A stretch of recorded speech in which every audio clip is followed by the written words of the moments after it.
그리고 오늘 아침에 이제 그 최고위원회에서 전현희 우리 최고위원께서 발언하신 내용이 이재명 대표에 대한 2심 판결에 대한 내용이었어요. 네, 네. 왜냐면 이게 수요일 날 지금 판결이 네. 10시에 있거든요. 네. 근데 그 판결에 대해서 어떤 말씀을 하셨는지 소개 부탁드리겠습니다.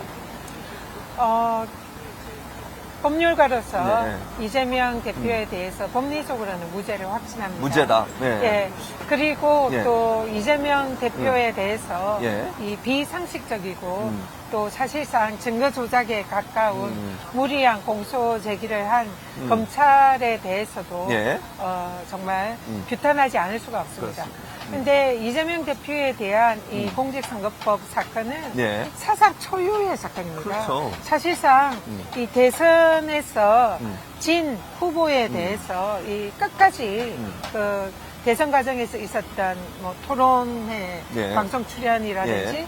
국정감사에서 있었던 발언을 발언. 가지고 예. 그걸로 이 문제 삼아서 선거법으로 이렇게 간 것은 이거는 사실은 정치 탄압이고 정치 보복에 불과한 그런 사안이다 보이고요. 예. 이 공직선거법이라는 것은 예. 이 사실상 선거에서 승리한 후보자가 공직선거법을 악용하거나 위반해서 선거에 당선이 됐을 예. 때에 거기에 대해서 책임을 묻는 게 기본적인 취지입니다. 그렇죠, 취지가. 그런데 이 낙선한 후보에 대해서 뭐 예. 도대체 무슨 책임을 그러니까요. 묻겠다는 겁니까? 그런데 거기에 대해서 이 사실은 대통령으로 당선된 윤석열과 예. 이재명 대표가 선거에서 했던 비슷한 발언, 예. 아무개를 모른다, 아무개와 개인적인 친분이 없다, 없다. 그 이렇게 거의 비슷한 발언을 했는데 윤석열에 대해서는 불기소하고 예. 이재명 후보에 대해서는 그걸로 문제 삼아서 지금 끝까지 괴롭히는 그러고 거거든요. 있죠. 맞아요. 이거는 정말 검찰 권력을 그러니까 권력을 진 대통령이 검찰 권력을 이용을 해서 남용하는 거죠. 정적을 제거하려는? 제거하기 위한 그런 이재명 죽이기에 맞아요. 다름없다. 그래서 매우 정치적으로 예. 정치 탄압의 사건이다. 그렇게 생각을 하고요. 예. 법리를 떠나서도 예, 그래서 예. 있을 수 없는 있을 수 없는 그런 일이다. 정말 폐륜적인 행위다. 그렇게 생각을 합니다. 예. 그래서 여기에 대해서 법원이 예. 그 정확한 판단을 해줄 것을 믿고요. 예. 1심에서는 우리가 사실 좀 충격적인 그런 결론을 그렇죠. 우리가 받았습니다. 예. 근데 2심에서는 법원에서 예.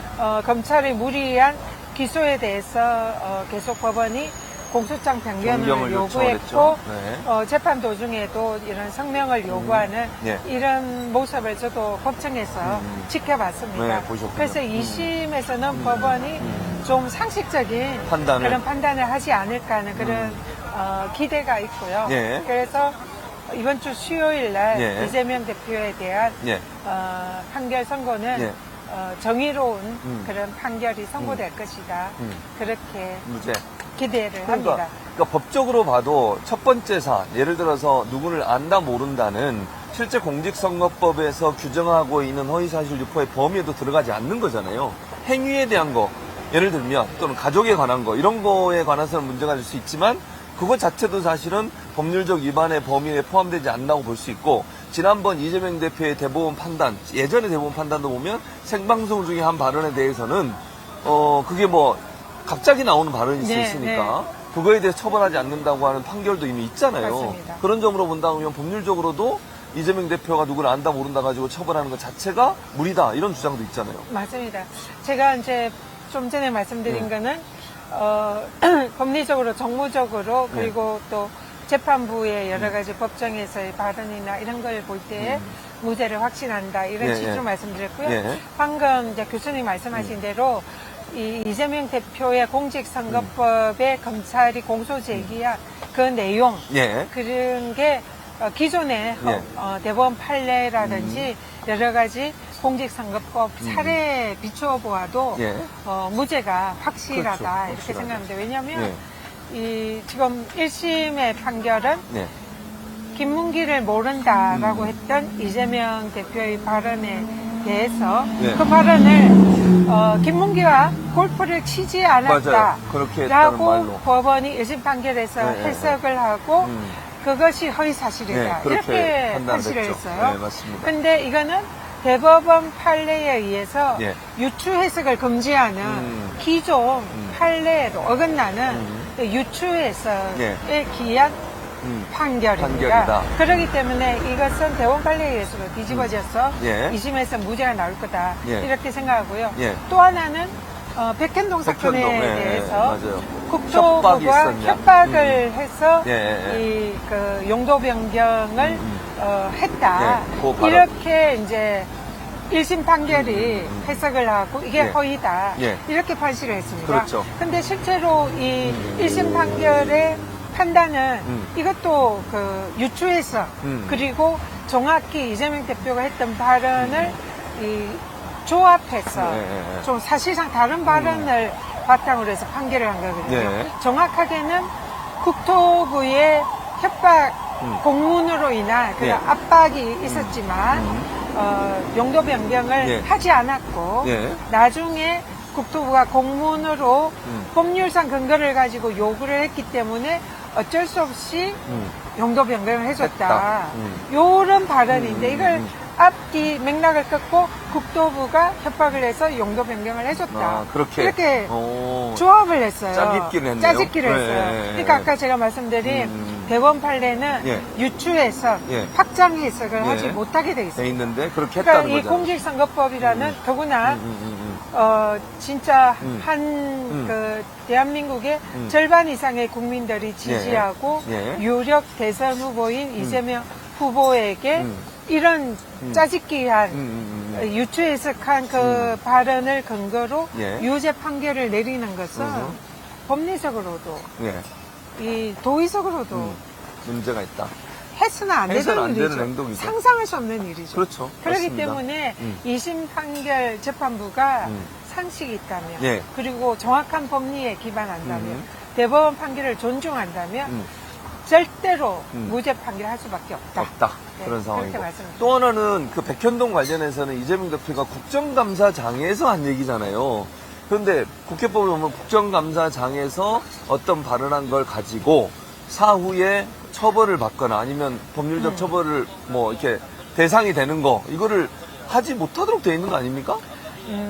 어떻게 돼 있어요? 예, 이거는? 네, 그런 취지의 예, 예, 규정이 예. 있습니다. 예, 예. 일단은 국정감사에서 예. 허위 사실을 얘기하면 예, 예. 위증죄로 처벌이 됩니다. 위증죄로 처벌이 위증죄, 돼. 예, 허위 예, 사실 발언에 대해서 예, 예, 예. 국회의원들의 예. 그 해당 상임이나 이제 그런 고발에 의해서 그 위증죄 처벌을 예, 받죠. 예, 예. 그런데 이재명 대표가 국정감사에서 예. 100번 양보해서 허위다. 예, 허위가 하도록 아니지만. 아니지만. 허위다 그러면 예. 그것에 대해서는 위증죄로 처벌을 할 수 하겠죠. 있습니다. 근데 공직선거법은 국회에서 아니잖아요. 해당 상임위에서 예, 예, 예. 고발을 해서 예, 예, 예. 처벌을 받을 할 수 있어요. 있다는 거죠. 근데 그게 안 했습니다. 예. 그러니까 국회에서는 예. 적어도 그 상임위에서는 그런 처벌을 받을 정도의 허위 사실이 아니라고 예. 본 것이죠. 그렇죠. 간접적으로 본 거죠. 우리가 그렇게 해석할 맞아요. 수 있습니다. 예, 그렇습니다. 그런데 이것을 검찰이 예. 위증이다, 허위 위증이다. 사실이다 예. 하면서 예. 공직선거법 위반으로 건 거예요. 그러니까. 그런데 국회선거법 상에는 예, 예. 국회의 발언에 대해서 위증죄가 아니면, 아니면. 다른 이런 불이익을 받을 수 없다. 예, 예, 예, 이렇게 예. 규정이 돼 있어요. 그러니까요. 그러니까 위증죄로도 이미 처벌을 받지 않은 사안이기 때문에 국회에서도 허위가 아니라고 본 것이고 그렇죠. 그게 정상이죠. 그런 사안에 대해서 검찰이 예. 허위다라면서 예. 선거법 위반을 건 것은 예. 국회의 증언감정법이라는 그 취지에 위반하는 위반되는 그런 거다. 기소라는 거죠. 그래서 이 부분에 관해서도 검찰의 무리한 그리고 사실상 법리를 위반한 예. 기소다 예. 이렇게 저희들 주장을 그렇죠. 하는 거죠. 또 하나 이제 우리가 봐야 될 게 이 협박이라는 것도 느낌인 거잖아요. 예를 들면 맞습니다. 어떤 사람이 누구한테 얘기를 하는데 그 협박으로 느껴질 수도 있고 아니면 그냥 뭐 협박이 아니라고 압박으로 느껴질 수도 있고 표현의 방식의 문제이지 공문이 와서 지자체장 입장에서 정부기관에서 정부의 국토부에서 공문이 오는데 그걸 보고 아 이거 협박으로 느껴질 수 있는 거 아닙니까? 근데 그걸 가지고 법의 잣대를 대가지고 공직선거법 위반이다 이렇게 얘기하는 게 말이 안 되는 거 아니에요 또? 교수님 예. 정말 훌륭하십니다. 아니 무슨 말씀을 아, 늘 훌륭합니다. 만주 변호사 정도 되는 거. 한주 변호사 정도 너무 많이 듣다 보니까, 요즘 법률적 얘기를 너무 많이 듣다 보니까. 네네. 예. 아, 제가 음. 아주 구체적으로 말씀 예. 안 드리려고 했는데 교수님이 예. 너무 예. 잘 예. 하셔가지고 제가 조금 더 보태겠습니다.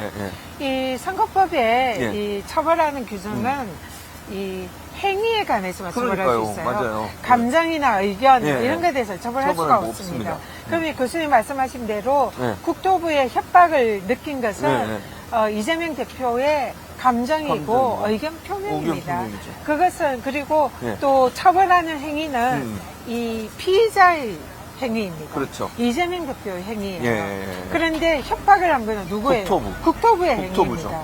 예. 100번 양보해요. 예, 맞습니다. 그렇기 때문에 국토부의 행위에 대해서 이재명 대표가 어떤 느낌을. 협박이나 압박을 느꼈다. 이것은 예. 의견이거든요. 그렇죠, 의견이죠. 그렇기 때문에 공직선거법에 관한 예. 대법원이나 또 헌재도 예. 행위에 관해서만 처벌해야지 그렇죠. 이 의견 표명에 대해서 처벌하지 못한다라는 음. 이미 대법원과 헌법재판소의 명시적인 판례가 있습니다. 그러니까요. 거기에 기하더라도 예. 이것은 예. 사실상 처벌하지 못하는 행위고요. 음. 명백한 무죄입니다. 네, 그래서 수요일 날 10시에 이재명 대표 2심 선고도 무죄가 나온다. 이렇게 지금 확실하시는 거죠? 당연히 무죄가 나와야지 예. 이게 유죄가 나온다면 예. 대한민국 사법부는 예. 사망 선고를 내려야 된다 네, 생각합니다. 그렇게 생각한다.